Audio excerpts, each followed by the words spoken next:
grand final Giant Time. Amin. Masuk grand final. Sebelum kita memulai, mungkin kita akan jelaskan terlebih dahulu soal penggunaan waktunya kembali supaya kita tidak salah-salah. Pada sesi pertama, setiap tim akan mendapatkan 10 menit yang terbagi atas 4 menit pembukaan dan penyampaian argumen utama dari ketua tim, lalu 3 menit untuk pembicara kedua dan 3 menit untuk pembicara ketiga. Lalu di sesi kedua, masing-masing tim akan mendapatkan waktu 10 menit yang terbagi dari sebagai berikut. Tim pro akan mendapatkan 5 menit untuk menyampaikan sanggahan dan 2 pertanyaan untuk tim kontra. Lalu akan dilanjutkan dengan 5 menit tim kontra menanggapi sanggahan dari pertanyaan dari tim pro. Lalu 5 menit tambahan untuk tim kontra untuk melontarkan sanggahan dan 2 pertanyaan kepada tim pro. Dan yang terakhir akan ada lagi 5 menit untuk tim pro menanggapi sanggahan dan pertanyaan dari tim kontra. Lalu di sesi ketiga akan ada sesi pertanyaan dari panelis. Panelis akan mendapatkan waktu 3 menit untuk semua panelisnya. Masing-masing panelis memberikan 1 pertanyaan kepada tim pro ataupun tim kontra. Kalau dalam konteks ini mungkin setiap tim 3 mau saja. Jadi ganti-gantian harus saja. Lalu kemudian tim pro dan kontra akan mendapatkan 6 menit per tim untuk menjawab atau menanggapi pertanyaan dari tim panelis. Sesi terakhir, sesi keempat adalah sesi closing argumen yang akan mendapatkan alokasi waktu 3 menit untuk setiap tim dengan catatan bahwa setiap tim menyampaikan closing argumen fokus pada argumen yang meyakinkan tentang mosi yang diangkat dan tidak menyanggah pertanyaan atau pernyataan pada sesi tanya jawab sebelumnya. Jadi fokus untuk menutup perdebatan saja.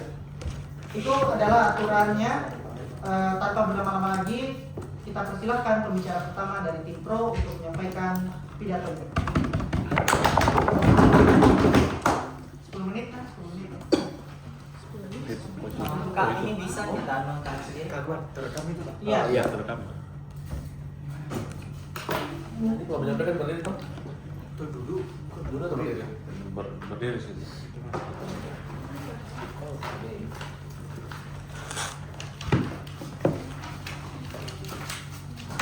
Silakan atur timernya masing-masing ya, guys. Saya doang ya? Gak ada apa-apa.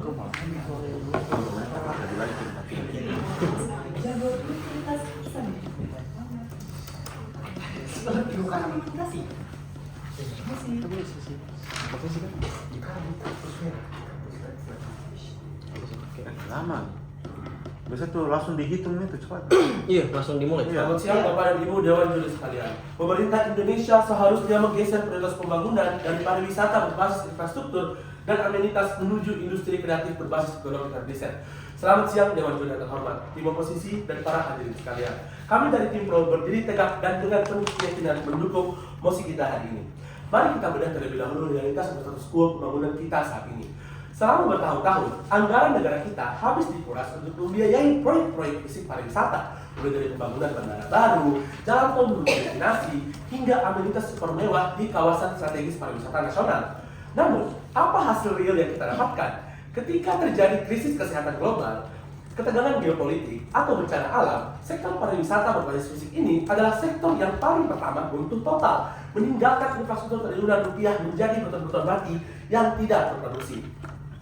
Pemerintah Indonesia saat ini memiliki karakteristik kebijakan yang sangat konservatif dan berorientasi pada keuntungan jangka pendek. Berdasarkan data Kementerian Keuangan, pemerintah gemar membakar anggaran triliunan rupiah untuk membangun infrastruktur fisik pariwisata seperti beton bandara baru, jalan tol destinasi wisata, hingga resort mewah hanya demi mengejar presentasi politik visual dan angka semua kunjungan turis asing yang meskipun mereka tahu bahwa ICOR atau incremental capital output ratio yang mengukur jika investasi itu sesuai atau tidak itu sangat tinggi, yang dimana berarti investasi ini itu merupakan suatu investasi yang tidak bisa langsung memberikan keuntungan besar kepada pemerintah. Akibatnya kebijakan fisik ini mengenai para generasi muda atau Gen Z yang berperan sebagai aktor kedua.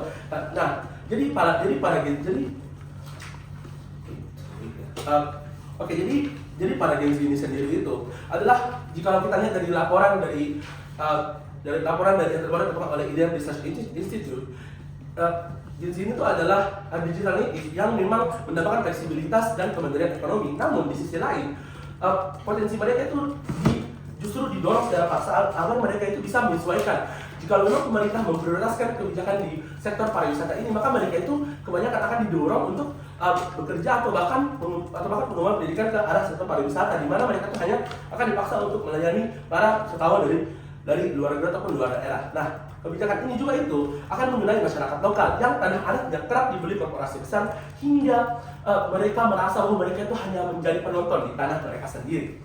Oleh karena itu, kami mendefinisikan pergeseran prioritas ini bukan berarti menghapus pariwisata, melainkan mengalihkan fokus pengalokasian anggaran, insentif pajak, dan kebijakan utama pemerintah dari ekonomi pariwisata yang mengandalkan infrastruktur fisik, kaku menuju ekosistem ekonomi kreatif yang digerakkan oleh teknologi digital, riset mendalam, aplikasi, animasi, game development, dan hak kekayaan intelektual atau HAKI.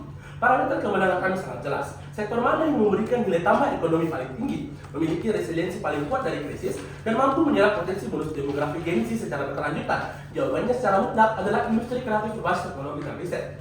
Dewan Juri yang terhormat, masuk ke argumen pertama kami dari sisi kekuatan logika dan efisiensi anggaran.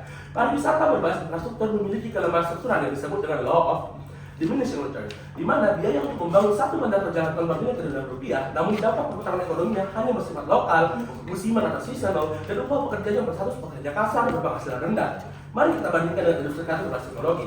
Berdasarkan laporan data dari Kementerian Pariwisata dan Ekonomi Kreatif, subsektor berbasis teknologi seperti software, aplikasi, dan game online justru mencatatkan pertumbuhan paling agresif di atas 9%. Bagaimana kita meneruskan data ini?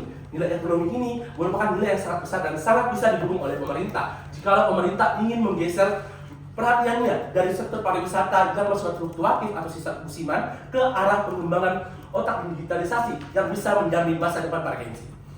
Data BPS di tahun 2024 hingga 2025 menunjukkan bahwa kontribusi dari sektor industri ekonomi kreatif terdapat kontribusi yang sangat besar, yaitu sebesar 1.611,2 triliun, dan ini naik secara signifikan dari tahun sebelumnya sebesar 7%. Artinya Dewan Juri, ekstensi saya di sini berkaitan dengan bagaimana potensi daya jangkau pasar yang sangat besar dan potensi terhadap PDB yang sangat besar. Ini didasarkan atas beberapa hal. Pertama, kita mulai dari bagaimana karakterisasi produk yang biasa dihasilkan dari industri ekonomi kreatif itu sendiri. Di status quo, biasanya produk-produk yang dihasilkan dari industri yang berbasis teknologi dan inovasi ini mungkin akan terlihat seperti bagaimana penciptaan soal aplikasi baru atau bagaimana penciptaan layanan AI, software, dan sebagainya. Dewan Juri, produk-produk seperti ini biasanya memiliki karakterisasi yang digunakan berulang kali. Artinya apa, Dewan Juri? Frekuensi dari bagaimana konsumen akan menggunakan produk dari industri seperti ini akan sangat besar. Jika dibandingkan dengan pariwisata itu sendiri, biasanya sifat-sifat dari konsumen untuk menjangkau pariwisata tidak aksesibel. Makanya tidak aksesibel karena akan ada biaya-biaya yang sangat besar yang harus dipertimbangkan sama konsumen itu sendiri. Misalnya seperti bagaimana biaya mereka untuk menjangkau pariwisata, mulai dari harga tiket mereka bolak-balik, biaya hotel mereka, sehingga biasanya ini sangat seasonal atau hanya akan terjadi pada periode waktu tertentu, sehingga keuntungannya juga tidak akan sustain. Tetapi kedua, juga ada konteks di mana misalnya terjadi konteks geopolitik dan sebagainya. Biasanya sektor-sektor seperti pariwisata yang paling mudah runtuh karena biasanya ketika keadaan konteks seperti ini membatasi mobilisasi dari masyarakat dan konsumen sehingga tidak bisa menjangkau sektor ini. Tetapi ketika dibandingkan dengan produk-produk industri ekonomi kreatif, biasanya ini akan tetap bisa terjangkau dan aksesibel karena parameternya bukan pada kehadiran fisik itu sendiri. Tetapi kedua, Dewan Juri, ketika kita berbicara soal bagaimana ini ditimbang dengan pariwisata itu sendiri, kami rasa ini akan jauh lebih efisien untuk menggelontorkan dana karena konteksnya pertama, ini bisa menjangkau daya pasar yang sangat besar, tetapi kedua, pada sisi mereka, ketika konsumen atau ketika banyak orang yang menjangkau pariwisata, biasanya akan ada biaya-biaya besar lagi yang harus dikeluarkan. Misalnya harus memperluas lagi infrastrukturnya karena daya jangkaunya sudah tidak seperti sebelumnya, atau harus menambah hotel-hotel lagi di sekitar pariwisata tersebut sehingga akan tetap ada biaya ekstra atau cost ekstra yang dikeluarkan. Oleh karena itu, atas penimbangan bagaimana karakterisasi dari produk yang akan dihasilkan, dan juga yang kedua atas penimbangan bagaimana kami rasa akan tetap efisien untuk menggelontorkan dana pada sisi kita, karena pada akhirnya bentuk-bentuk pendanaannya hanya pada bentuk permodalan dan sebagainya, karena biasanya expert di bidang teknologi itu sudah ada di status quo. Tapi kalaupun ini mendanai hal-hal yang baru, tidak apa-apa, karena biasanya produk-produknya tetap bisa dipatenkan, sehingga ini menjadi bentuk inovasi yang eksklusif pada sisi kita. Karakterisasi dari KAI Salut tentang krisis ekonomi yang terjadi di Indonesia menjadi argumentasi yang sangat penting, karena ini untuk memvalidasi program prioritas dan menjadi aman-aman saja untuk men-trade off salah satu sektor yang dalam hal ini adalah sektor pariwisata, karena keuntungannya yang sudah tidak sustainable lagi dan sudah dijelaskan sama kamarnya. Makanya ekstensi saya di sini adalah tentang kemungkinan keuntungan atau benefit yang bisa dapatkan dalam kedua sektor dan kenapa itu lebih beneficial ketika kita fokus pada industri kreatif saja.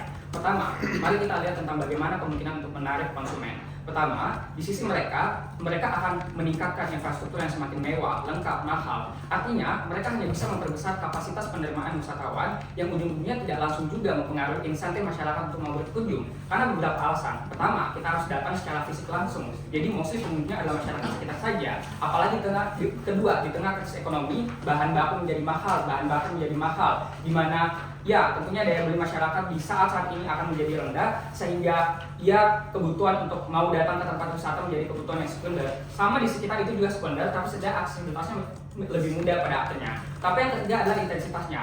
Kami rasa di status quo, masyarakat tidak datang ke tempat wisata berkali-kali dalam sehari atau seminggu. Beda sama industri kreatif seperti game dan software yang sangat bisa diakses kapan saja, makanya sangat likely bagi mereka untuk mengaksesnya kapan saja dan berkali-kali. Tapi yang paling penting adalah tentang perawatannya atau maintenance dari fasilitas tersebut. Kami rasa bahwa banyak sekali yang terjadi di status quo di Indonesia selama ini, revitalisasi yang dilakukan yang pada akhirnya terbengkalai atau tidak terpakai secara jangka panjang. Seperti apa yang terjadi di revitalisasi Situ Lentong Panjalu yang memakan biaya sekitar 10,28 miliar tapi pada akhirnya mangkrak, atau yang di Umbalan Pacet memakan biaya sebesar 41 miliar untuk membangun area parkir dan waterparknya dan fasilitas lainnya, tapi tidak optimal sejak tahun 2015 dan sampai saat ini tidak ada penambahan profit yang signifikan pada akhirnya. Dan ini sangat penting. Ini penting untuk membahas tentang long term-nya atau kemanfaatan maksimalnya. Karena kami rasa bahwa fasilitas yang bagus dan bisa menarik banyak wisatawan itu hanya terjadi jangka pendek saja. Cara jangka panjangnya itu harus dirawat pada akhirnya, dan ini memakan banyak biaya dan ini tidak cocok untuk kondisi Indonesia sekarang yang lagi krisis dan lain sebagainya. Tapi yang selanjutnya, bagaimana industri kreatif itu berjalan. Kami rasa penambahan konsumen itu akan lebih likely untuk terjadi karena prasyarat di industri kreatif untuk mendapatkan tambahan konsumen adalah internet misalnya. Lihat bagaimana data dari BPS dan Komdigi, 221 juta user internet di Indonesia atau sekitar 80% dari total seluruh penduduk. Atau data dari Google, nilai ekonomi digital Indonesia menghasilkan sekitar 100 miliar US dollar di tahun 2025. Artinya, kita juga sudah punya modal yang sangat besar untuk menarik banyak konsumen. Dan ini juga relevan dengan kebijakan pemerintah yang sebelumnya, seperti kebijakan Bakti Komdigi yang membangun 7.300 stasiun pemancar sinyal. Jadi ini sangat berkaitan satu sama lain, makanya kita bangga.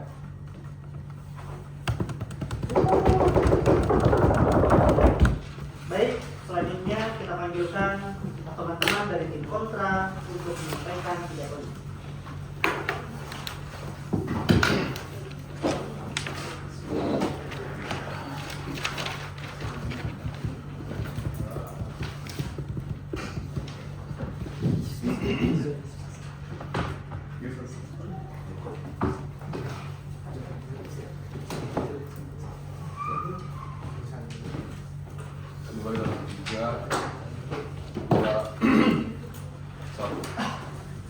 Sebagai negara berkembang yang masih harus bersaing dan berjuang di mata global, kita harus mengutamakan hal yang pasti dan sudah terjamin perkembangannya untuk ekonomi negara kita. Bentuk fokus di tim kontra itu jelas. Investasi kami akan lebih fokus dan kami besarkan di sektor pariwisata, promosi akan diperluas, hingga amenitasnya akan lebih kami kembangkan agar menarik lebih banyak pendatang lagi, baik yang dari dalam maupun mancanegara atau orang-orang asing di luar. Sedangkan investasi pada ekonomi kreatif akan kami biarkan tanpa perlu diprioritaskan karena memang tidak se-urgent dan tidak se-strategis itu bagi negara berkembang seperti Indonesia untuk fokus berlebih pada literasi atau hal-hal yang berhubungan dengan digital yang sedari awal belum semerata itu aksesnya. Masuk pada argumentasi dari tim pro terkait pariwisata yang sebagai sektor yang selalu relevan. Lapisan pertama, bagaimana pariwisata sebenarnya di status quo? Jelas Dewan Juri, target devisa dari pariwisata itu selalu berkembang setiap tahunnya. Menurut Kompas.com, target devisa dari sektor pariwisata itu mencapai 22 miliar dolar dan 16 juta wisatawan mancanegara diincar di tahun 2026. Pertumbuhan kunjungannya naik 10,04% dari Januari sampai Juli 2025. Artinya apa? Dua hal. A, berarti sektor pariwisata itu konsisten berkembang setiap tahunnya. Sektor pariwisata selalu memberikan janji yang baik dan dampak yang jelas terhadap ekonomi negara. Tapi yang kedua, kita juga punya target yang jelas dan cenderung mampu dicapai terhadap ekonomi negara. Kenapa? Kita sudah memiliki asetnya, yakni budaya dan tempat-tempat bersejarah yang berseliweran di negara kita Indonesia. Dan pasarnya juga sudah jelas Dewan Juri. Inilah yang akan memicu daya tarik asing ke negara kita untuk datang dan melihat kekaguman dari negara kita itu sendiri. Yang kedua, sektor pariwisata merata dan mendorong partisipasi tiap lapisan masyarakat. Indonesia seharusnya fokus Dewan Juri pada sektor yang setiap lapisan masyarakatnya dapat berpartisipasi dan setiap daerah dapat maju secara ekonomi. Kenapa pariwisata memenuhi itu? Menurut Kementerian Pariwisata, sektor pariwisata berhasil menyerap 135.000 tenaga kerja, 115.000 pelaku seni dan sebagian besar dari masyarakat adat. Artinya apa? A, bentuk pemerataan dan perhatian terhadap masyarakat marginal adalah bentuk kita memajukan sektor pariwisata. Kita menotis atau menyadari mereka punya keunikannya dari daerah-daerah tertinggal tersebut. Tapi yang kedua, kita memberi kesempatan besar bagi daerah yang masih tertinggal untuk memiliki ciri khas dan daya tariknya, untuk setidaknya memajukan ekonomi daerah-daerah tersebut yang masih sangat tidak merata di negara Indonesia. Apa dampaknya jika kita akan lebih fokus? Satu, pencapaian target yang lebih cepat. Per tahun 2027, kita sudah bisa menaikkan nilai tukar rupiah semisalnya di kasus terbaik sisi kami. Tapi yang kedua, walaupun misalnya progresnya stagnan, setidaknya tidak menurun dan apa yang jadi target yang bisa dicapai itu jelas dan tetap kita memiliki ciri khas di mata dunia. Namun lapisan yang kedua, bagaimana perbandingannya jika kita fokus terlebih terhadap aircraft saja? Satu, terlalu eksklusif. Menurut Kemenkraf, pusat perkembangan dan ekspor ekonomi kreatif terbesar di Indonesia terpusat hanya di wilayah DKI Jakarta, Jawa Barat, Yogyakarta, dan Jawa Tengah. Artinya apa? A, kami sadar kita hidup di zaman digitalisasi, tapi jelas bahwa untuk mampu berinovasi dan bersaing, hanya daerah pusat yang memiliki akses dan pengetahuan digital yang tinggi. Artinya, daerah-daerah kecil yang tertinggal tidak akan bisa berpartisipasi di sektor aircraft. Namun B, walaupun yang mereka bisa berpartisipasi, namun tidak akan semaksimal itu karena adanya ketimpangan teknologi dan literasi digital di daerah yang berbeda-beda seperti Papua, Sulawesi dibandingkan Jawa, Jakarta, dan sebagainya. Namun yang kedua, walaupun besar dampak ekonominya, A, tidak pasti karena pasarnya tidak jelas. Produknya bergantung pada inovasi yang semakin hari semakin minim di negara kita. Namun B, investasi pada sektor yang tidak pasti adalah tindakan yang tidak strategis karena bersifat gambling. Padahal pemerintah Indonesia seharusnya mengambil resiko besar karena dampak akan menetes ke setiap lapisan masyarakat pada akhirnya harus yang strategis. Dewan Juri yang terhormat, perlu kita pahami secara seksama bahwasannya dari tim pemerintah mereka berusaha mengalokasikan dana lebih banyak untuk tim mereka, sedangkan mereka tidak memberikan data yang terlalu efektif dan kami akan melawan hal itu tersebut. Nah, ada beberapa argumen mengapa kami tidak mendukung mosi ini. Yang pertama adalah pembangunan pariwisata berbasis infrastruktur masih memberikan dampak ekonomi satu yang lebih cepat, dua lebih merata dibanding menggeser prioritas ke industri kreatif berbasis teknologi dan riset. Dewan Juri yang kami hormati, menurut kami pemerintah salah menentukan prioritas. Kami tidak menolak pengembangan industri kreatif berbasis teknologi dan riset, namun menjadikannya prioritas utama dengan mengurangi fokus pada pembangunan pariwisata merupakan langkah yang sangat keliru karena sektor pariwisata saat ini masih menjadi motor penggerak ekonomi nasional yang memberikan manfaat langsung bagi masyarakat. Berdasarkan data Badan Pusat Statistik pada Juni 2025, Indonesia menerima 1,42 juta kunjungan wisatawan mancanegara, meningkat 18,20% dibanding Juni 2024, dan ini setelah terjadinya pandemi. Pada bulan yang sama, perjalanan wisatawan Nusantara mencapai 105,12 juta perjalanan, meningkat 25,93% secara tahunan. Apa makna dari data ini, Dewan Juri? Ini jelas bahwasannya pariwisata Indonesia bukan sektor yang sedang menurun setelah pandemi dan lain sebagainya, tetapi justru sedang bertumbuh dengan sangat kuat. Ketika jumlah wisatawan meningkat, manfaat ekonominya langsung dirasakan oleh siapa? Satu, akan dirasakan oleh hotel-hotel. Dua, oleh para restoran. Tiga, transportasi. Empat, pedagang kaki lima. Dan yang paling penting adalah UMKM hingga pelaku seni dan budaya. Sebaliknya, investasi pada teknologi dan riset membutuhkan waktu bertahun-tahun untuk menghasilkan produk yang siap dipasarkan. Artinya apa Dewan Juri? Artinya jika pemerintah menggeser prioritas sekarang, kita justru mengurangi investasi pada sektor yang sedang memberikan hasil nyata. Demi sektor yang manfaat ekonominya bahkan baru akan terasa dalam jangka panjang. Di dunia kami, pemerintah tetap mempertahankan prioritas pembangunan pariwisata sambil tetap mendukung industri kreatif, sehingga Indonesia akan tetap memperoleh manfaat ekonomi jangka pendek sekaligus jangka panjangnya. Kedua, mengapa kami merasa bahwa argumen yang telah dikatakan oleh tim pemerintah kurang tepat? Karena dengan menyetujui mosi ini, maka sama saja kita akan menggeser prioritas ke industri kreatif berbasis teknologi dan riset yang justru berisiko memperlebar kesenjangan pembangunan antar wilayah. Dewan Juri yang terhormat, dilihat dari faktanya sekarang BPS pada Februari 2025 menunjukkan bahwa tingkat pengangguran terbuka di perkotaan mencapai 6,73%, sedangkan di pedesaan sebesar 3,3%. Artinya apa? Bahwa pariwisata memiliki daya serap tenaga kerja yang jauh lebih eksklusif. Dewan Juri yang kami hormati, berdasarkan dari apa yang telah dikatakan oleh P1 sama P2 saya, kita bisa melihat bahwasannya dengan melakukan penggeseran ini, dampak yang paling cepat hilang justru manfaat ekonomi yang paling sangat merata yang dirasakan oleh seluruh masyarakat. Jikalau kita tidak, yang paling berdampak di sini bukan hanya masalah hotel ataupun pengelola destinasi saja, namun mereka seperti supir lokal, pedagang kecil dan lain sebagainya itu akan sangat terkena dampaknya di sini. Berdasarkan kalau misalkan kita melihat dibandingkan dengan industri kreatif berbasis teknologi dan riset, Badan BPS, Badan Pusat Statistik mencatatkan bahwasanya tahun 2025 di sektor ekonomi kreatif memang menyerap sekitar 27,4 juta tenaga kerja. Namun berdasarkan data tersebut, lebih dari 57,8% tenaga kerja tersebut terkonsentrasi di bagian Jawa Barat, Tengah dan Timur. Berdasarkan data ini kita bisa melihat bahwasanya kalau misalnya kita menggunakan berfokus pada sektor ini hanya berfokus pada satu wilayah saja yang dimana memiliki akses perguruan yang tinggi, pusat inovasi, internet yang baik, akses moda dan ekosistem teknologi yang memang berkembang lebih cepat. Maka dari itu kami menolak akan hal ini. Lalu lanjut ke hal yang selanjutnya, bahwasannya kami selaku tim kontra, kami di sini tidak melihat adanya urgensi bahwasannya harus dilakukan namanya penggeseran pembangunan, karena manfaat pariwisata berbasis infrastruktur jauh lebih merata dibandingkan industri kreatif berbasis teknologi dan riset. Menurut Badan Pusat Statistik tahun 2024, perjalanan wisatawan Nusantara mencapai 1,2 miliar perjalanan dalam 1 tahun dengan rata-rata pengeluaran sebesar 286,5 ribu per perjalanan. Artinya apa? Perputaran ekonomi dan sektor pariwisata tidak hanya terjadi pada kota-kota besar saja, tetapi menyebar ke daerah tujuan wisata dari berbagai provinsi. Setiap wisatawan yang datang menciptakan permintaan terhadap transportasi lokal, makanan, penginapan, pengrajinan, hingga jasa masyarakat setempat. Itu menunjukkan bahwasanya infrastruktur dan amenitas yang dibangun pemerintah menghasilkan manfaat ekonomi yang langsung dirasakan oleh banyak negara, oleh banyak daerah, bukan hanya satu sektor saja. Selain di sisi lain, Badan Riset Inovasi Nasional mencatat bahwasanya lebih dari 80% aktivitas penelitian dan pengembangan nasional masih didominasi oleh Pulau Jawa. Karena kenapa?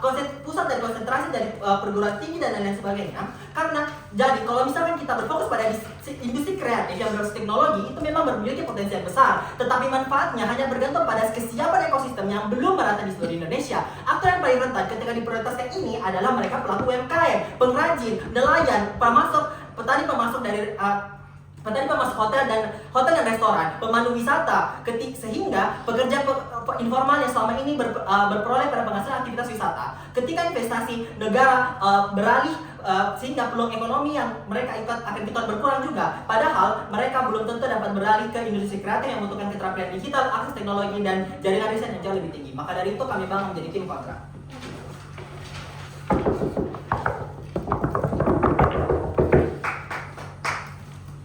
Atas pidatonya.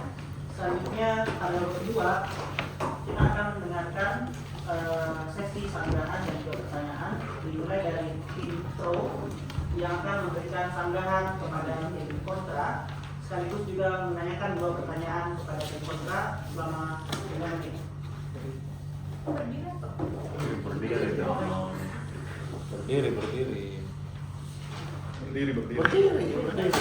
Jangan lama-lama.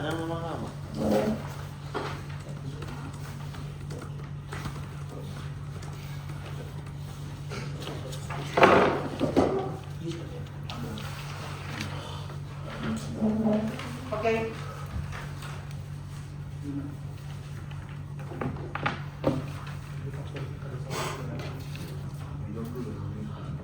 langsung waktu dimulai supaya kan langsung kan. Kalau nih, duduk nih, kalau mau sambil mencatat.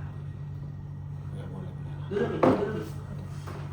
Oke, kalau gitu waktunya 5 menit. Silakan lihat, ada medali kamu? Iya. Oke. Dimulai dari sekarang. Jadi pertama, mereka bilang bahwa sektor pariwisata itu mengakomodasi banyak penerimaan tenaga kerja di status quo. Beberapa respon. Pertama, ini juga sebenarnya dari sisi kami. Kami sudah bilang bahwa sektor industri kreatif di status quo sudah menyumbang PDB, which is PDB itu berasal dari penerimaan pendapatan masyarakat sebanyak 1.611 triliun, dan ini lebih dari data pendapatan mereka dari sektor pariwisata. Padahal mereka sudah dibantu triliunan, itu pun jangka panjangnya juga dipertanyakan tentang bagaimana contoh ubalan pajak atau level pajakan yang sudah kami jelaskan tadi. Karena dari tadi mereka cuma pakai data jangka pendek selama 1 tahun saja pendapatannya. Padahal uang yang mereka keluarkan adalah uang yang sangat amat besar yang kita perlu datanya secara jangka panjang. Bagaimana itu dikeluarkan 10 tahun lalu dan masih berefek secara signifikan sampai sekarang. Tapi yang ketiga, kami rasa juga di sisi mereka di sektor pariwisata tetap ada insentif kok bagi masyarakat lokal untuk menjaga pariwisata daerah mereka. Bahkan ketika kami tidak memberikan fasilitas dana yang besar-besaran untuk mereka, karena itu adalah bentuk pride dari daerah mereka sehingga mereka tetap akan jaga, dan itu adalah cara mereka untuk bertahan hidup. Beda di sisi kita, karena ini adalah sektor informasi teknologi yang risetnya itu masih sedikit, memang butuh untuk dituntaskan sejak awal. Tapi yang kedua, mereka bilang bahwa Kemenkraf mengatakan bahwa hanya daerah pusat seperti Jakarta dan lain sebagainya bisa bersaing selama ini di industri kreatif. Ya itu terjadi karena selama ini pemerintah tidak kasih banyak dana ke industri kreatif. Itu kenapa data dari BPS mengatakan bahwa Indonesia hanya mampu mengeluarkan sekitar 0,24% dari PDB-nya untuk membantu industri kreatif. Makanya dan itu pun masih didominasi juga sama swasta. Makanya industri kreatif itu bisa besar di daerah-daerah besar karena investornya banyak di sana. Makanya justru exactly cara kita memeratakan industri kreatif di berbagai daerah-daerah kecil adalah dengan bantuan lebih besar dikeluarkan dari PDB dari pemerintah kepada industri kreatif di daerah-daerah lain. Selanjutnya Dewan Juri justru karena mereka telah mengatakan bahwa pariwisata selama ini sudah sangat semaju itu, atau bagaimana telah ada daya tawar karena pada akhirnya ini adalah satu-satunya cara Indonesia bisa terlihat. Justru karena pariwisata sudah semaju itu dan memberikan ekonomi, maka seharusnya ini bukan prioritas dari pemerintah lagi, karena bentuk bantuannya sudah sangat banyak selama ini dan bentuk perkembangannya sudah sangat masif di status quo. Makanya seharusnya parameter dari pemerintah untuk memberikan bentuk prioritasnya justru kepada sektor-sektor yang selama ini diabaikan tetapi memiliki potensi yang sangat besar untuk berkontribusi terhadap perekonomian negara misalnya. Sehingga kami mempertanyakan bagaimana urgensi yang hadir pada sisi mereka. Karena kalaupun ini tidak diprioritaskan, justru karena sudah ada daya tawar dari pariwisata Indonesia di mata dunia, maka sebenarnya bentuk pendanaannya juga akan tetap hadir dari sektor-sektor lain. Misalnya sektor swasta akan tetap mau masuk di Indonesia karena daya tawar pariwisatanya sudah ada. Tetapi bagaimana dengan sektor-sektor seperti industri ekonomi kreatif di sisi kita yang justru belum merata dan sebagainya, sehingga tidak ada insentif dari sektor swasta untuk masuk. Makanya sangat penting bagi pemerintah itu sendiri untuk memberikan insentif dananya terlebih dahulu dan membuat industri ekonomi kreatif ini menjadi berkembang, sehingga pada akhirnya ini bisa berkontribusi juga terhadap negara dan bisa memperluas agar Indonesia tidak hanya bergantung terhadap pariwisatanya yang telah kami jelaskan sangat seasonal di status quo Dewan Juri. Oleh karena itu, bagaimana penimbangannya pada sisi kami? Sebenarnya penimbangannya pada sisi kami adalah bentuk-bentuk prioritas pada sisi kami justru lebih tepat sasaran, karena memprioritaskan bentuk-bentuk atau sektor-sektor yang selama ini tidak diperhatikan sama pemerintah tapi punya daya jangkau pasar atau konsumen yang sangat besar. Oke, jadi pertanyaannya itu adalah bagaimana Anda menanggapi kehadiran dunia pariwisata ketika pandemi COVID terjadi? Misalnya, karena dari tadi tim konten tadi mengatakan bahwa hal dampak pariwisata itu dirasakan langsung oleh desa-desa, bahkan sampai ke desa-desa pelosok. Jadi ketika pandemi COVID terjadi, bagaimana nampaknya bagi desa-desa ini yang mana bahkan pusat pariwisata saja bahkan tidak bisa bertahan di tengah guncangan pandemi tersebut.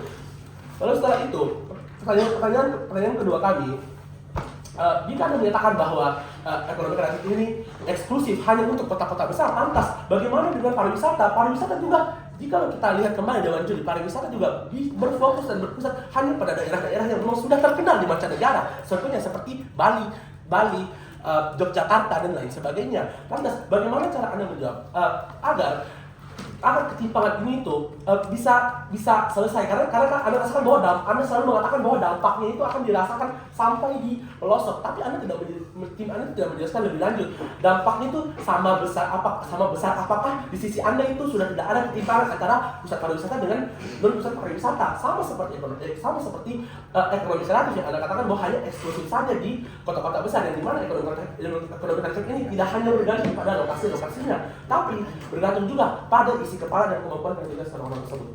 Bahkan Dewan Juri pada sisi mereka tidak pernah menjelaskan bagaimana industri ekonomi kreatif akan bekerja, sementara kami telah menjelaskan ketika diprioritaskan pariwisata akan tetap berjalan untuk semua hal tersebut. Terima kasih. Selanjutnya akan diberikan waktu 5 menit kepada tim oposisi untuk menanggapi dan memberikan pertanyaan kepada tim pro. Oh, sorry. Iya Kak. Menanggapi gitu. Nggak bertanya tuh, cuma baru menanggapi dulu. Nanti diulang lagi timernya nggak kalau mau. Betul. Oke. Apa tuh pertanyaannya, Pro? Apa tuh pertanyaan mereka enggak? Bagaimana menanggapi kehancuran dunia pariwisata ketika sudah terjadi? Oke. Mesinnya ini apa kan? Ada dua nih, Pak. Apa itu? Ini. Ah, di grup? Oke, saya akan mulai. 1, 2, 3. Sanggahan pertama terhadap tim pro terkait mereka menyatakan bahwa lebih banyak pemasukan PDB per tahunnya, lebih banyak dampak terhadap ekonomi di negara kita. 2 respon terhadap hal ini. A, saya rasa tidak Dewan Juri. Ini terjadi hanya karena ekonomi kreatif itu masih merupakan sektor yang baru di status quo. Sehingga Indonesia masih mendapatkan perhatian yang besar di negara luar dan masih trending dan naik-naiknya. Tapi kita lihat bagaimana jangka panjangnya ketika aircraft di Indonesia sudah tidak serelevan dan sudah tidak sebaru itu. Dampaknya, inovasi yang muncul dari negara kita itu akan minim Dewan Juri. Kenapa ini likely? Kenapa ini cenderung? Simple, karena Indonesia secara literasi digital dan inovasi dan research and development itu masih kalah saing dengan negara-negara maju yang ada di sekitar kita seperti Singapura, Cina, dan sebagainya. Artinya, ketika Indonesia sudah kehabisan ide-ide inovasi dan literasi digitalnya belum semerata itu dan akhirnya masih lebih disaingi oleh negara-negara yang maju, artinya di masa yang jangka panjangnya Indonesia sudah tidak akan lagi seunik dan semaju itu ekonomi kreatifnya, dan ini hanya menjadi benefit sementara saja, tidak dapat dijamin jangka panjangnya. Tapi yang kedua, walau ya semisal di sisi mereka itu pemasukan ekonominya lebih besar, saya mempertanyakan dampaknya apakah memang semerata itu dan bisa dirasakan oleh setiap masyarakat. Seperti yang kami mention, bagaimana tidak semua masyarakat bisa mengakses ekonomi kreatif misalnya. Bagaimana masyarakat Papua yang belum bisa dapat akses internet yang cepat untuk bisa masuk ke dalam sektor tersebut. Pada akhirnya, sebaik apapun kasus mereka, tetaplah tidak akan sebermanfaat itu karena manfaat ekonomi besarnya tidak akan merata dirasakan oleh masyarakat. Yang kedua, terkait pariwisata juga tidak merata. A, saya rasa ini sangat salah. Sesimpel karena banyak sekali setiap daerah memiliki ciri khas dari setiap daerahnya masing-masing, seperti di Sulawesi Tengah, di Palu, ada monolit, megalit, dan sebagainya. Tapi yang kedua, justru dengan kita investasi lebih besar, promosinya akan sampai. Ketika pendatang masuk di Bandara Jakarta, mereka melihat promosi untuk datang ke Sulawesi Tengah misalnya. Inilah yang membuat pada akhirnya pariwisata akan merata dan menghitung setiap lapisan masyarakat. Dewan Juri, kemudian mereka mengatakan bahwasannya industri kreatif itu mempunyai nilai tambah ekonomi yang lebih tinggi daripada pariwisata. Oke, kami sepakat nilai tambahnya tinggi, namun nilai tambah yang tinggi tidak otomatis berarti harus menjadi prioritas utama. Mengapa? Karena pemerintah harus mempertimbangkan beberapa hal. 1. Kecepatan manfaat. 2. Daya serap tenaga kerja. Dan 3. Pemerataan pembangunan. Pariwisata memenuhi ketiga aspek tersebut. Artinya apa? Artinya bahwasannya pariwisata telah memenuhi hal tersebut dan meratakan ke semua daerah. Sedangkan industri kreatif berbasis teknologi masih terkonsentrasi di wilayah tertentu yang telah disebutkan oleh oleh pembicara kami di sesi pertama tadi. Kemudian mereka juga mengatakan bahwasannya mereka ingin mengalihkan dananya untuk membiayai riset dan teknologi. Dewan Juri yang terhormat, pertanyaan dan sanggahan mereka ini berasumsi bahwa satu-satunya sumber anggaran adalah memangkas sektor pariwisata. Padahal pemerintah memiliki banyak instrumen lain. Seperti apa? 1. Peningkatan efisiensi belanja seperti yang Pak Prabowo lakukan sekarang. 2. Kemitraan dengan swasta. Mereka sudah sebut tadi. 3. Ada investasi dari negara-negara luar atau dari mancanegara. 4. Insentif fiskal hingga optimalisasi penerimaan negara. Jadi pengembangan teknologi seperti membiayai riset dan teknologi tidak harus dilakukan dengan mengurangi prioritas pembangunan pariwisata. Dan yang terakhir, kami bukan ingin menjadikan Indonesia bergantung pada pariwisata, tidak. Kami ingin Indonesia melakukan diversifikasi ekonomi. Namun diversifikasi berbeda dengan menggeser prioritas. Diversifikasi dalam artian kami ada mengembangkan sektor pariwisata baru tanpa melemahkan sektor yang sudah menjadi kekuatan motor ekonomi pembangunan nasional secara aman dan damai.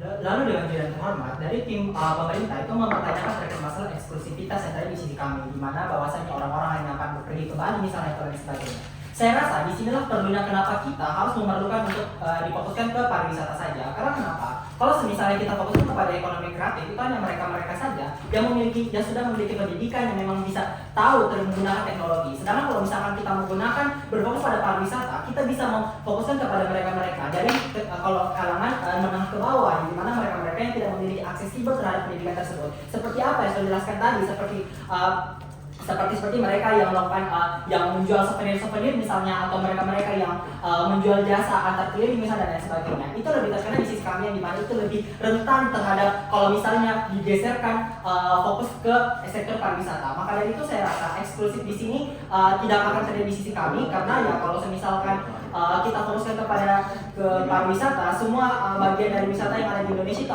akan terlihat pada akhirnya. Udah. Oke. Selanjutnya saya persilakan kembali kepada tim kontra untuk memberikan 2 pertanyaan kepada tim pro. Waktu 5 menit. Makanya memberikan sanggahan dulu kan di sesinya. Ini dapat 2 kali tuh Kak. Kan 5 menit sanggahan, terus itu mereka 2 kali 2 menit, 5 menit dari kasih pertanyaan. Begitu ya betul tidak sih? Ya betul tidak maksudnya. Iya. Oh, sorry Kak. Kenapa sih? Sinya kok lawan nih betul-betul. Champion yang kemarin. Oke. Dimulai dari Sarah. Oke. Ini semua sudah 1, 2, 3. Oke, beberapa respon sebelum saya memberikan pertanyaan kepada tim pro. 1, mereka menyatakan bahwa akan banyak anggaran yang keluar di pariwisata, tapi saat krisis global, kita tidak bisa berproduksi dan menjalankan sektor pariwisata lagi. 3 respon. A, saya rasa artinya semua kasus dari tim pro negatifnya hanya berpusat pada skenario kasus global krisis yang sangat jarang terjadi sedari awal juga di status quo Dewan Juri. Tapi yang kedua, justru karena kita sudah melalui krisis-krisis global seperti corona, pandemi dan sebagainya, ya berarti kita harus kembangkan lagi sektor pariwisata yang sudah mati ini agar kembali relevan dan aset negara kita itu tidak disia-siakan begitu saja. Tapi yang ketiga, walaupun ya krisis global itu ada, saya rasa justru dibutuhkan bentuk hiburan. Cara manusia bekerja adalah ketika mereka sedang dihadapi banyaknya masalah di status quo di kehidupan sehari-harinya, yang mereka butuh bentuk hiburan yang bisa mereka akses dan juga dekat dengan diri mereka. Saya rasa pariwisata memenuhi kebutuhan tersebut dari manusia. Yang kedua, terkait semua argumentasi pro juga hanya bergantung pada kemajuan digital Dewan Juri. Tapi ini tidak sejalan dengan kepentingan pemerintah. Kenapa? 3 respon. A, selain yang saya rasa itu teknologi sekali lagi belum merata dan berpusat di kota-kota besar, mari saya jelaskan kembali apa sebenarnya kepentingan pemerintah Indonesia. 1, kemajuan ekonomi nasional dan ekonomi daerah itu sendiri. Jadi tidak hanya berpusat pada kota-kota atau pusat saja, kan? Tapi yang kedua, melibatkan dan membuka lapangan kerja secara merata bagi masyarakat yang belum mendapatkan haknya. Artinya apa? Ketika dibandingkan dengan di sisi kami, 1, kami justru memaksimalkan setiap masyarakat adat dan juga daerah-daerah yang tertinggal dengan memperhatikan apa yang sebenarnya mereka butuhkan, apa yang bisa dimanfaatkan dari daerah mereka untuk pada akhirnya bisa berpengaruh terhadap ekonomi daerah dan juga hak untuk mereka dapatkan sebagai pekerja atau sebagai individu yang harusnya bekerja. Tapi yang kedua, exactly ketika kita mengutamakan keunikan-keunikan dari daerah tersebut yang pastinya tidak ada di negara lain, inilah yang menjadi kecenderungan besar untuk menarik pengunjung dari luar negeri, memperbesar kemajuan ekonomi dan mendapat lebih banyak manfaat terhadap ekonomi negara kita. Dewan Juri yang terhormat, tim pemerintah sejak awal terlalu berfokus pada potensi ekonomi di masa depan, tetapi mereka mengabaikan kebutuhan ekonomi saat ini. Kemungkinan besar tim pemerintah sekarang mereka telah mengatakan bahwa industri kreatif berbasis teknologi memiliki nilai tambah yang lebih tinggi. Kami tidak menyangkal hal tersebut, namun mereka mengabaikan satu fakta yang penting, yaitu manfaat ekonomi dari sektor tersebut membutuhkan waktu yang jauh lebih panjang untuk dirasakan. Sebaliknya, berdasarkan data Badan Pusat Statistik hingga akhir Juni 2025, kunjungan wisatawan mancanegara meningkat menjadi 1,42 juta kunjungan. Sedangkan perjalanan wisatawan Nusantara mencapai 105,12 juta perjalanan. Apa artinya? Ini menunjukkan bahwasannya sektor pariwisata yang sedang tumbuh dan memberikan manfaat ekonomi secara langsung kepada jutaan masyarakat. Oleh karena itu, menggeser prioritas dari sektor yang sedang bertumbuh menuju sektor yang manfaatnya masih bersifat tidak diketahui atau tentatif merupakan kebijakan yang tidak efisien. Kemudian, tim pemerintah juga gagal menjelaskan siapa yang paling diuntungkan dari kebijakan mereka. Mereka berbicara mengenai teknologi riset dan inovasi, namun sektor tersebut cenderung berkembang di wilayah yang telah memiliki universitas unggulan, akses investasi dan sumber daya manusia yang tinggi seperti yang telah dijelaskan oleh pembicara 1 dan 2 kami. Nah, sebaliknya masyarakat di daerah wisata seperti Labuan Bajo, Raja Ampat, Danau Toba, Mandalika masih sangat bergantung pada sektor pariwisata. Ketika prioritas pembangunan digeser, maka daerah-daerah tersebut berpotensi kehilangan investasi infrastruktur yang justru menjadi motor pertumbuhan ekonomi lokal. Akibatnya apa? Akibatnya adalah kebijakan pemerintah akan memperlebar kesenjangan pembangunan antar wilayah.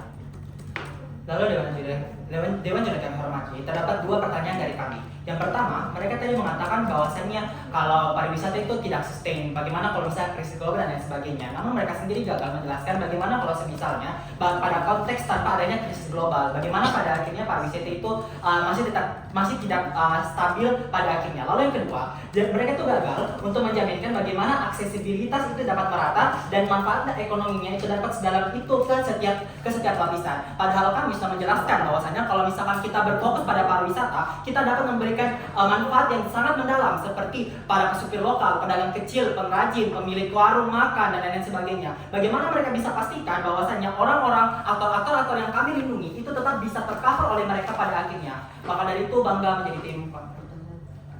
Baik, selanjutnya di sesi ini, sesi terakhirnya adalah tanggapan dari sisi pro untuk menanggapi pertanyaan dari sisi kontra. Waktunya 5 menit, dimulai saat teman-teman berbicara.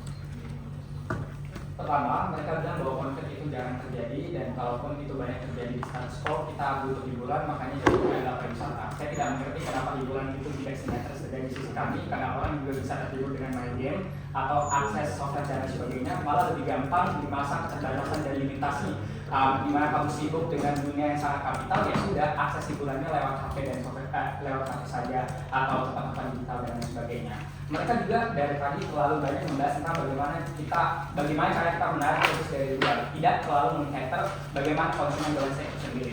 Tapi kalaupun tujuannya untuk promosi keluar, kami rasa prasaratnya juga harus bagus juga promosi dan inovasi teknologinya. Untuk salah satunya adalah literasi dan skill digital yang baru bisa didapatkan secara maksimal kalau Komdigi dan pemerintah itu mengeluarkan PDB lebih banyak untuk meningkatkan literasi digital dan industri kreatif. Tapi yang selanjutnya, mereka bilang juga, bagaimana di sisi kita akan banyak sekali struggle, di mana banyak sekali daerah-daerah yang masih tidak tersentuh internet, sinyal, dan lain sebagainya seperti yang terjadi di Papua.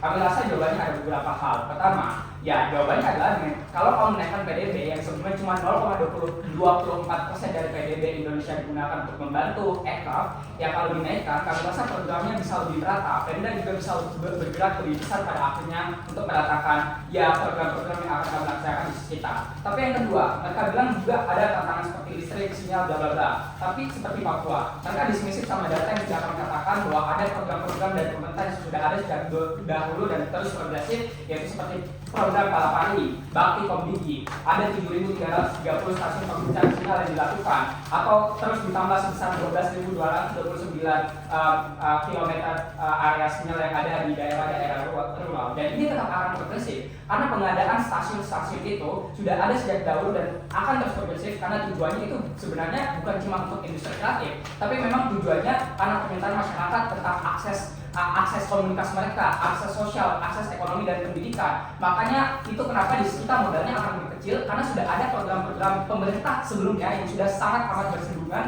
Jadi apa yang mereka khawatirkan itu sudah diatasi di sisi kita. Dan ya, apa yang mereka bahas tentang literasi digital, nyatanya dari Komdigi sendiri mengatakan bahwa ya literasi digital di Indonesia terus meningkat dan akan semakin meningkat ketika PDB untuk literasi industri kreatif akan ditingkatkan di sini. Kemudian selanjutnya perihal bagaimana manfaat yang mereka katakan kepada jutaan masyarakat yang akan hadir dari status quo dari pariwisata.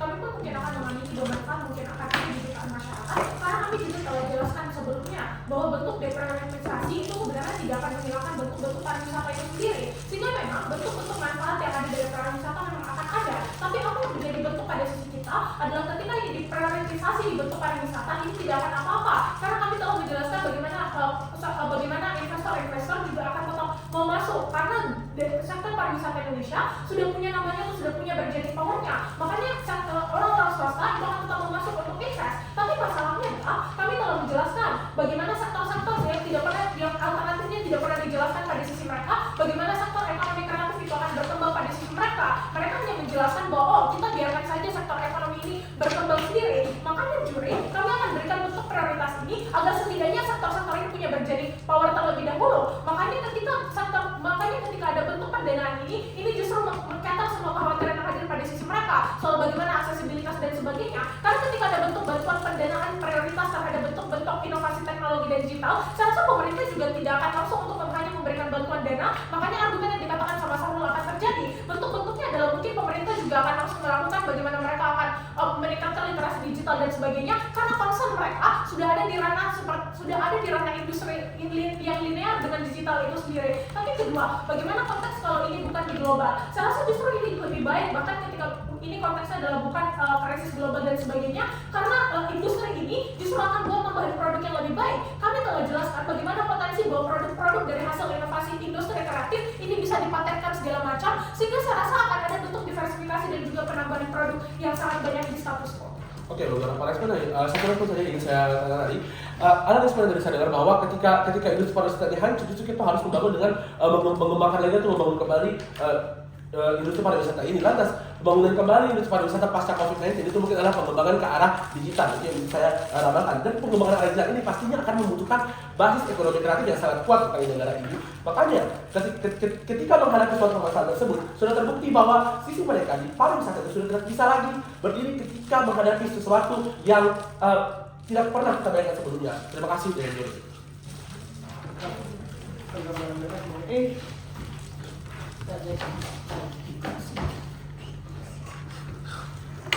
Kenapa kau nanya?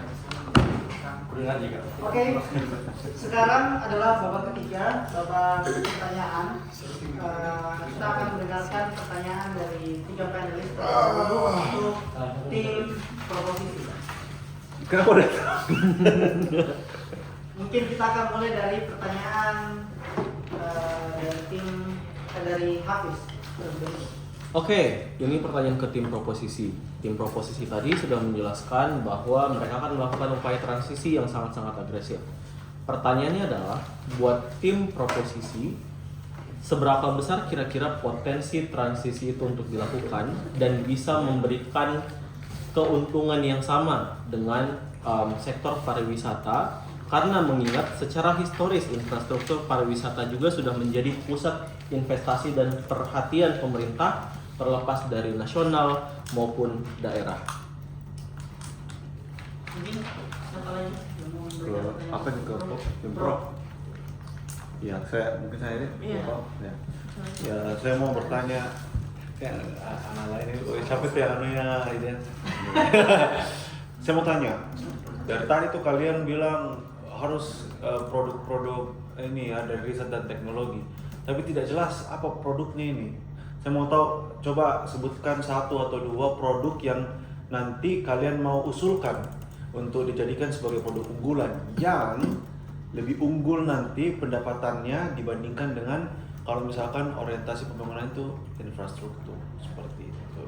Jadi coba sebutkan daerahnya mana, produknya apa, kalau misalkan di scale up untuk ininya apakah memang ada pasarnya, apakah memang seberapa besar kemungkinan untuk bisa dipasarkan melalui rantai pasok global. Coba jelaskan. Oke.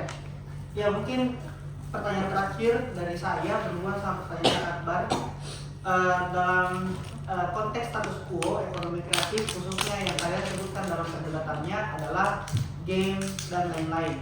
Permasalahannya adalah di industri global game itu sudah dikuasai oleh beberapa perusahaan yang cukup besar yang datang dari Amerika seperti Ubisoft dan lain-lain lah pokoknya semua.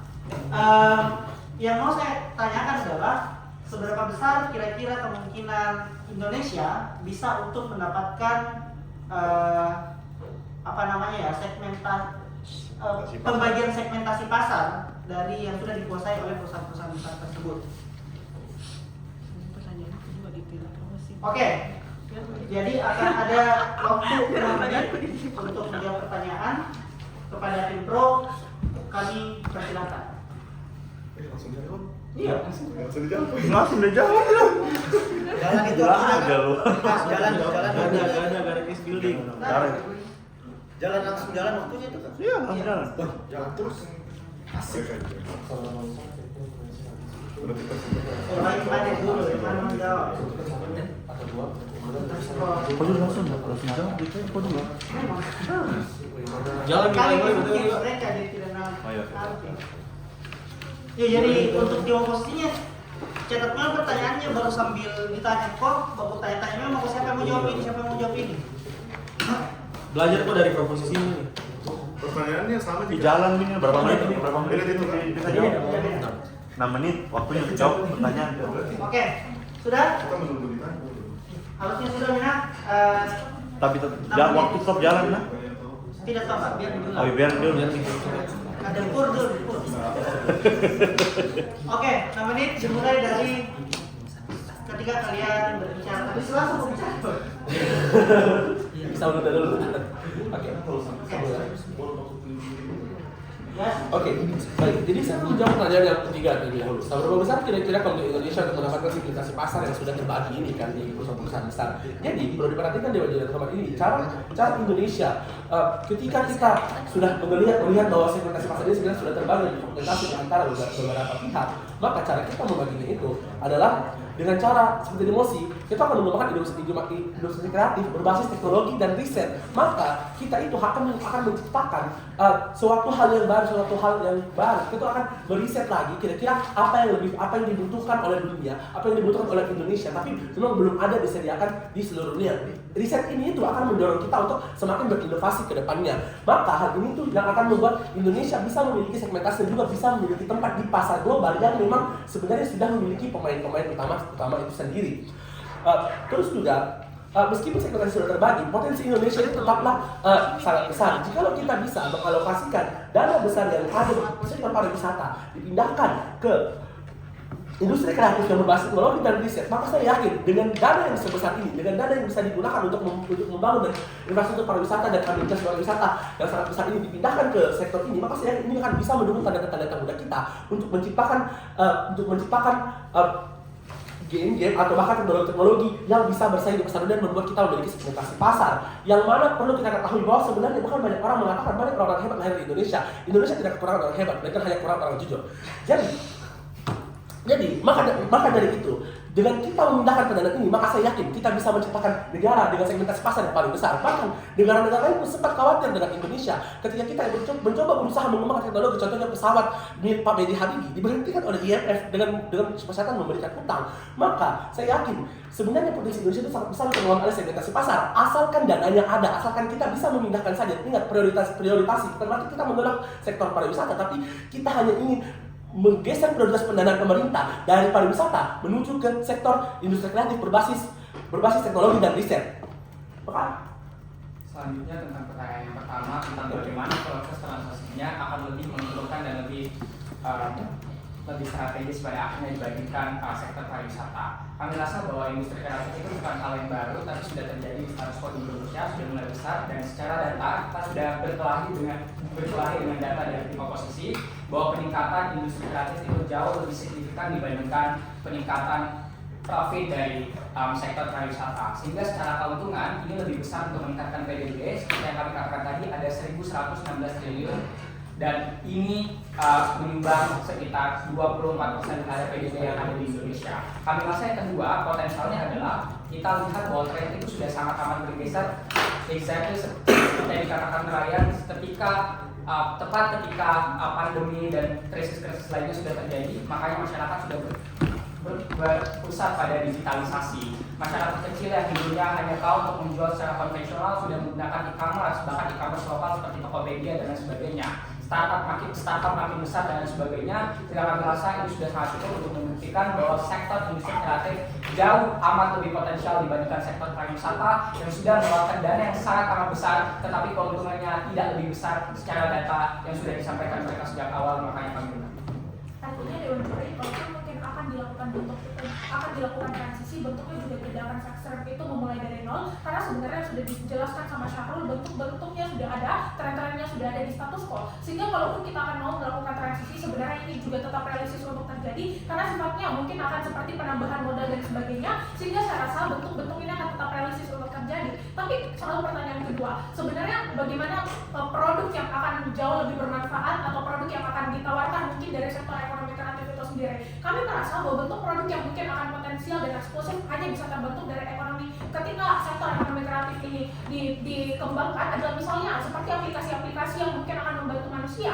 Mungkin ini akan terlihat seperti bagaimana aplikasi selain Gojek atau Grab, aplikasi serupa lainnya yang mungkin akan membantu manusia dalam bentuk membantu manusia di kegiatan-kegiatan yang lainnya, sehingga saya rasa bentuk-bentuk ini juga akan membawa manfaat yang jauh lebih besar, karena biasanya aplikasi yang dikembangkan dari industri yang berbasis teknologi dan riset seperti ini biasanya langsung menjangkau manusia itu sendiri, entah itu di domestik misalnya, dan bahkan diperluas pangsa pasarnya digunakan di negara lain. Jadi kami merasa bahwa bentuk-bentuk produk yang akan sangat mungkin untuk terjadi pada sisi kita, mungkin bentuknya adalah seperti aplikasi seperti ini, atas dasar bahwa biasanya pengembangan aplikasi ini satu dirasakan manfaatnya langsung oleh masyarakat itu sendiri, tapi kedua ini juga membawa bagaimana aplikasi ini bahkan bisa digunakan di negara lain dan diekspansikan di negara lain. Terima kasih. Selanjutnya sesi tanya jawab kepada tim oposisi. Mungkin kita mulai dari pertanyaan pertama dari Nail. Oke. Tadi tim kontra menyebutkan bahwa ada urgensi untuk terus-menerus melakukan ide inovasi secara menerus ke dalam industri pariwisata. Mungkin bisa dijabarkan ide inovasi apa yang saat ini dibutuhkan oleh pariwisata Indonesia. Kemudian Kak Munia. Tadi kan sudah dijelaskan bahwa kalau misalnya dari tim pro kan dia ada nilai tambah nih terkait dengan ekonomi industri digital dan riset. Nah, kalau misalnya dari sektornya tim kontra yang memang lebih banyak leaning ke jumlah wisatawan yang masuk, kira-kira bagaimana nih strateginya timnya kalian supaya baik misalnya tingkat kunjungan, jadi kita tidak cuma rely on kunjungan wisatawan, tapi ada juga hal yang lain nih yang bisa dilakukan untuk meningkatkan pariwisatanya selain dari jumlah wisatawan yang masuk. Ya, mau katanya kalau misalkan di tim pro kan mereka itu produk ya, ada hakinya, nanti ada patennya dan sebagainya. Nah, kenapa itu jauh lebih kecil kemungkinannya untuk mereka bisa mendapatkan benefit dibandingkan kalian yang infrastruktur? Emangnya kalau misalkan kalian bangun stadion begitu terus undang Taylor Swift, kenapa bisa itu lebih besar daripada produk-produk yang lebih permanen dari mereka? Seperti itu. Coba. Baik, itu dia pertanyaannya. Selanjutnya akan kami berikan waktu untuk menjawab selama 6 menit. Mulai dari sekarang. 1, 2, 3. Oke, saya akan menjawab pertanyaan dari panelis. Yang pertama, saya mulai dari pertanyaan dari Kak Akbar terkait bagaimana kita bisa menjamin benefit kita yang sebenarnya tidak permanen dibandingkan mereka itu bisa lebih besar. Satu, menurut saya tetap benefit yang kita terima itu akan jangka panjang. Kenapa? Karena walaupun semisal hanya didatangi 1 kali oleh orang-orang, tapi saya rasa exactly justru ketika mereka itu datang, mereka lah yang menjadi akar promosi kita untuk mengajak orang-orang yang sebelumnya belum datang. Beginilah cara kerja pariwisata itu untuk terus melakukan promosi tanpa putus-putusnya. Artinya, ketika semisal wisata mancanegara yang datang dari Prancis datang, mereka akan promosikan ke orang-orang di sekitar negara Prancis juga untuk datang ke misal Indonesia untuk menarik konsumennya. Tapi yang kedua, menurut saya kalau di sisi mereka, selain inovasi atau yang ada di sisi mereka itu sebenarnya tidak dapat bertahan dalam jangka panjang karena Indonesia semudah itu disaingi dan dikalahkan kemajuan teknologi oleh negara-negara maju. Saya rasa walaupun Indonesia mampu bersaing misal di dunia digital seperti kuliner, fashion, dan game, lagi-lagi saya rasa prasyaratnya untuk Indonesia itu mampu bersaing dan punya keunikan sendiri adalah dengan membesar-besarkan atau mengambil inspirasi dari pariwisata itu. Artinya prasyarat untuk membuat ekonomi kreatif kamu itu maju, ya kamu harus besarkan dulu ciri khas negara kamu itu apa, biar orang-orang dari luar itu tahu kalau inilah ciri khas kenapa aku harus memilih negaramu yang diakses sebagai konsumsi daripada negara lain, dengan memperluas atau memperbesar sektor pariwisata itu terlebih dahulu, memperbesar ciri khas dari negara kita. Dan terakhir, saya rasa juga terkait inovasi di pariwisata, pertanyaan dari Kak Nail, itu saya rasa aset-asetnya itu sudah ada di status quo, di mana kita sudah punya banyak tempat-tempat yang bisa dikunjungi sebagai pariwisata, tapi inovasi yang dilakukan adalah bentuk promosi akan lebih luas, seperti yang saya bilang, di Bandara Sultan Hasanuddin dipromosikan adanya monolit di Sulawesi Tengah misalnya, atau bagaimana di negara-negara luar di billboard juga dipasang adanya pariwisata di Indonesia dan sebagainya. Kemudian Dewan Juri terkait pertanyaan dari kakak kita yang sangat cantik ini. Masya Allah. Strategi apa dan manfaat apa yang bisa diberi selain mendatangkan mancanegara? Oke, Dewan Juri yang terhormat, telah dikatakan oleh pembicara kami bahwasannya menurut World Travel and Tourism Council WTTC 2025, sektor pariwisata Indonesia menopang sekitar 13,9 juta lapangan pekerjaan atau hampir 1 dari setiap 10 pekerjaan di Indonesia. Artinya apa? Artinya banyak sektor-sektor seperti yang telah kami sebutkan, sektor UKM, entah itu sektor UKM, supir, dan lain sebagainya. Mereka itu adalah yang mendapatkan manfaat dari terbukanya lapangan kerja ini, terbukanya infrastruktur ini. Itu yang pertama. Kedua, bukan hanya itu. Selain kami memberikan mendatangkan mancanegara dari luar, tentunya menurut data dari WTTC Economic Impact Research dari 2025, sektor pariwisata Indonesia pada tahun 2025 ini telah berkontribusi sekitar 1.269,8 triliun terhadap PDB nasional atau sekitar 5,5% PDB. Bahkan lebih dari 163 triliun sektor ekonomi kreatif. Jadi sektor ekonomi kreatif itu tadi 106 triliun, kami 1.269, lebih banyak 163 triliun. Ini artinya apa? Ini artinya bahwasanya Dewan Juri bukan hanya kami berusaha mendatangkan mancanegara yang tentunya memberikan dampak ekonomi, kami juga menciptakan lapangan kerja, yang dimana lapangan kerja itu juga berkontribusi pada peningkatan sumber daya ekonomi masyarakat Indonesia itu sendiri. Lalu selanjutnya Dewan Juri yang terhormat, saya akan menjawab pertanyaan dari panelis dari Kak Nail yang dimana mengatakan bahwa sebenarnya inovasi apa yang akan kita kembangkan. Dewan Juri perlu kita sadari bahwa Indonesia itu masih merupakan tergolong negara berkembang, yang dimana infrastruktur dari seluruh wilayah dari Sabang sampai Merauke itu masih belum merata. Maka dari itu jika kita memprioritaskan pariwisata ini, kita bisa memperbaiki aspek infrastrukturnya. Karena begini, mengapa beberapa wilayah itu tidak terkenal seperti Bali misalnya dan sebagainya, itu karena infrastrukturnya yang masih jelek, infrastrukturnya yang masih kurang bagus seperti daerah-daerah sana. Bayangkan kalau misalnya semua infrastruktur di sektor pariwisata di seluruh macam daerah, di seluruh macam provinsi itu memiliki tingkat infrastruktur yang sama, maka itu dengan sendirinya akan menggait lebih banyak turis. Dan ketika turis masuk, kalau misalnya kita berfokus pada industri kreatif sudah genjar-genjaran bilang kalau misalkan di Sulawesi misalnya seperti ini. Tapi kalau misalkan infrastrukturnya sendiri jelek dan kalau misalkan turisnya itu sendiri masuk, ya mereka akan kecewa sendiri. Maka dari itu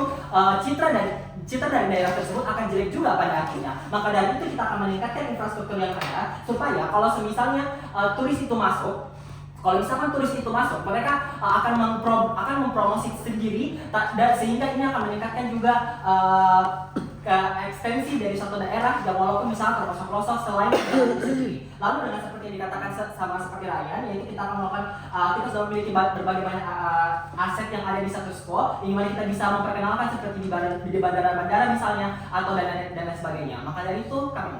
Nah, dengan tambahan Dewan Juri, untuk strategi yang bisa kita terapkan tentunya seperti yang dikatakan oleh pembicara 1 dan 3 saya, bahwasanya dengan tidak digeser kita dapat meningkatkan fasilitas-fasilitas infrastruktur dari pembangunan pariwisata berbasis infrastruktur itu, sehingga ujung-ujungnya adalah apa? 1, kita tingkatkan ekonomi dari PDB yang tentunya lebih banyak dari pariwisata. 2, kita mendatangkan mancanegara yang tentunya juga mereka akan menambah ekonomi. Dan 3, yang paling penting adalah kita memberi manfaat bagi seluruh masyarakat Indonesia. Seperti dari tadi 13,9 juta lapangan pekerjaan. Sekian dari kami.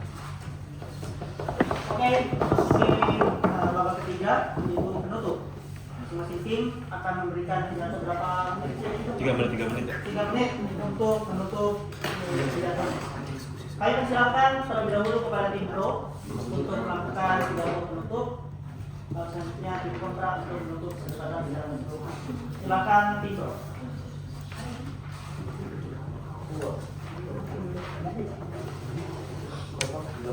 Harus bisa ya, ini harus loh. Iya Pak, tahu sabar. Ini lagi syuting waktu. Ya, seperti waktu itu kalau orang loh balas langsung tuh, Iya. justru langsung ditembak. Hostnya yang langsung taruh WhatsApp. Oke, jadi Bapak dan Ibu pada sekalian, mari kita lihat kembali. Saya ingin di sini sebelum kita langsung masuk argumen, saya ingin mengalami beberapa hal. Pertama, ketanya tadi, Indonesia itu harus membesarkan dirinya dulu dengan ciri khas negaranya sebelum kita bisa dipilih untuk menjadi pusat industri kreatif. Bapak dan Ibu sekalian perlu dilihat terlebih dahulu bahwa pemilihan daerah untuk menciptakan industri kreatif itu tidak hanya didasarkan pada pariwisata semata. Ini memang perlu dilihat bahwa bagaimana sebenarnya ekonomi kreatif itu berkembang di daerah tersebut terlebih dahulu. Kenapa? Karena ini dibuktikan dengan banyaknya negara-negara yang meskipun budayanya terkenal di seluruh dunia seperti Thailand dan Malaysia, tapi mereka itu sebenarnya bukan pusat dari ekonomi kreatif dunia. Makanya hal-hal itu salah yang sudah dibawa oleh tim kontra. Bapak Ibu sekarang perlu lihat juga bahwa kasus dari mereka itu, ketika mereka ditanyakan, ketika terjadi sesuatu pada dunia pariwisata mereka itu, ketika terguncang, maka aset-aset yang mereka bangun seperti infrastruktur itu hanya akan menjadi sering aset atau aset yang bahkan nilainya akan berkurang, yang mau diinvestasikan atau mau dijual atau apapun diuangkan pun tidak akan bisa karena nilainya hanya akan menyusut setiap tahunnya. Juri, kami telah menjelaskan bagaimana potensi dari konsumen yang akan sangat besar dan sustain bila dibandingkan dengan sektor pariwisata itu sendiri. Kami telah menjelaskan bagaimana bentuk-bentuk dan karakterisasi dari produk yang akan sangat mungkin dihasilkan pada sisi kita dan bagaimana proses transisinya juga akan tetap realistis. Karena kami telah menjelaskan bagaimana bentuk-bentuk tren dari industri ekonomi kreatif ini sebenarnya sudah ada di status quo. Tetapi kedua, kami telah menjelaskan sehingga kalaupun akan ada bentuk bantuan, ini biasanya akan bentuknya adalah seperti permodalan dan sebagainya. Tapi kedua, kalaupun ini akan mendanai bentuk yang baru, kami telah jelaskan bahwa eksklusivitasnya adalah akan ada inovasi baru yang bisa dipatenkan dan segala macam. Tetapi ketiga, kami juga telah menjelaskan bagaimana daya jangkau dan potensi pasarnya yang akan sangat besar pada sisi kita, atau bagaimana ini akan tetap efisien untuk dilakukan pada sisi kontra. Karena kami juga telah menjelaskan, bahkan pada best scenario di sisi mereka, ketika akan banyak orang yang datang di pariwisata, kami telah menjelaskan bahwa justru akan ada dana tambahan yang harus hadir pada sisi mereka, bagaimana mereka menambah infrastrukturnya, menambah hotel lagi dan sebagainya, untuk semua hal tersebut. Karena kami merasa kami sudah bilang bahwa di sisi kami pada akhirnya akan lebih banyak mengakomodasi penerimaan tenaga kerja. Mereka pada akhirnya terus dismissive dengan bilang mereka lebih banyak menyumbang di PDB. Mereka bilang ada 1.200, kita 1.600. Mereka bilang penerimaan tenaga kerjanya 12 juta, kita 15,9 juta. Artinya secara data mereka sudah bohong sejak awal. Tapi yang kedua, kami rasa secara potensi ini juga sudah lebih besar karena sejak awal setelah pandemi masyarakat sudah terpusat untuk melakukan digitalisasi. Tapi seluruh kekhawatiran mereka tentang struggle adanya listrik yang tidak merata atau sinyal di daerah Papua dan lain sebagainya sudah diselesaikan juga dengan data-data dari kami bahwa ada banyak sekali program-program yang terkait seperti program dari ODD dan lain sebagainya yang menyediakan banyak sekali pemancaran sinyal tiap tahunnya yang terus bertambah. Makanya seluruh struggle yang mereka khawatirkan telah diselesaikan di status quo sebenarnya. Baik, selanjutnya untuk menutup keseluruhan perdebatan, saya persilakan para pembicara dari tim oposisi untuk melakukan closing statement. Saya akan simpulkan perdebatan ini dengan dua alasan kenapa kontra memenangkan. Satu, kita punya konteks yang jelas dalam apa kepentingan pemerintah Indonesia panelis. Artinya, kita mau pemerataan dan dampak ekonomi bukan hanya secara nasional, tapi juga secara daerah. Dan kedua, kita juga mau sebagai pemerintah Indonesia itu membuat setiap lapisan masyarakat itu terlibat dalam kemajuan ekonomi negara. Kedua, saya rasa kita juga memenuhi fokus yang lebih pasti, yaitu pariwisata yang sudah memiliki aset yang jelas dan sudah memiliki pasar yang jelas di mata global. Perbandingan kepentingan di sisi mereka, kenapa Pro tidak harus menang? Satu, mereka sangat minim mengkontekstualisasi apa kepentingan pemerintah Indonesia, kenapa Indonesia pada ini bisa mencakupi setiap lapisan masyarakat di sisi mereka dan membuat ekonomi maju secara merata. Tapi kedua, tidak ada jaminan jangka panjang inovasi di sisi mereka akan sebegitu maju. Antara dua, satu mereka akan stagnan, tapi B, saya rasa paling parah itu mereka akan menurun pada era inovasi yang datang. Pada akhirnya, untuk menyimpulkan, demi dampak ekonomi yang merata secara nasional dan daerah, menangkan tim kontra. Di pemerintah hanya membangun narasi bahwa industri kreatif memiliki nilai tambah yang lebih tinggi dan menjadi masa depan ekonomi Indonesia. Namun, mereka tidak pernah menjelaskan mengapa sektor pariwisata yang saat ini sedang bertumbuh, bahkan setelah pandemi, harus dikurangi prioritasnya. Infrastruktur yang dibangun untuk pariwisata juga dapat dimanfaatkan oleh berbagai pihak, contohnya UMKM, pelaku ekonomi kreatif, startup digital hingga masyarakat luas. Hal ini menunjukkan bahwa pariwisata masih memberikan manfaat ekonomi yang nyata dan langsung dirasakan oleh masyarakat. Selain itu, menurut data WTTC 2025, pariwisata telah menyumbangkan 5,5% terhadap PDB Indonesia serta menopang hampir 14 juta lapangan pekerjaan. Artinya, mengurangi prioritas pada sektor ini berarti mempertaruhkan jutaan pekerjaan dan sumber daya pendapatan masyarakat hanya demi mengejar manfaat yang masih jangka panjang. Lebih jauh lagi, kami juga membuktikan bahwa menggeser prioritas justru berpotensi memperlebar kesenjangan pembangunan. Industri kreatif berbasis teknologi dan riset lebih mudah berkembang di wilayah yang telah memiliki SDM, investasi, infrastruktur digital yang memadai. Sebaliknya, pariwisata mampu menggerakkan ekonomi hingga ke daerah-daerah terdalam yang selama ini mengandalkan potensi alam dan budaya. Oleh karena itu, dunia yang ditawarkan tim pemerintah justru menghasilkan manfaat yang tidak merata.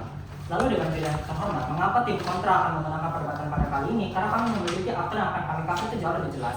Yang dimana mereka tidak dapat menjelaskan bagaimana dengan mereka-mereka yang seperti dari orang-orang dari supir lokal dan lain sebagainya. Kalau misalkan mereka mengatakan bahwasannya tetap akan ada hal seperti itu pada akhirnya, ya kami akan jauh lebih diberikan keuntungan malahan kalau misalkan kita memprioritaskan sektor pariwisata. Karena kalau misalkan bayangkan saja kalau misalkan daerah-daerah terpencil langsung diberikan invest seperti ini, itu orang-orang untuk dapat pekerjaan itu jauh lebih gampang. Berbeda kalau misalkan kita fokuskan ke sektor industri kreatif, malah itu membutuhkan orang-orang yang memiliki kapabilitas yang tinggi, yang dimana tidak semua orang itu memiliki hal seperti itu, apalagi di daerah-daerah pelosok seperti Papua sana. Maka dari itu kami berhak memenangkan perdebatan pada siang hari. Selanjutnya Mungkin feedbacknya setelah KKM yang mau saja. Langsung lanjut debat KKM. Let's go.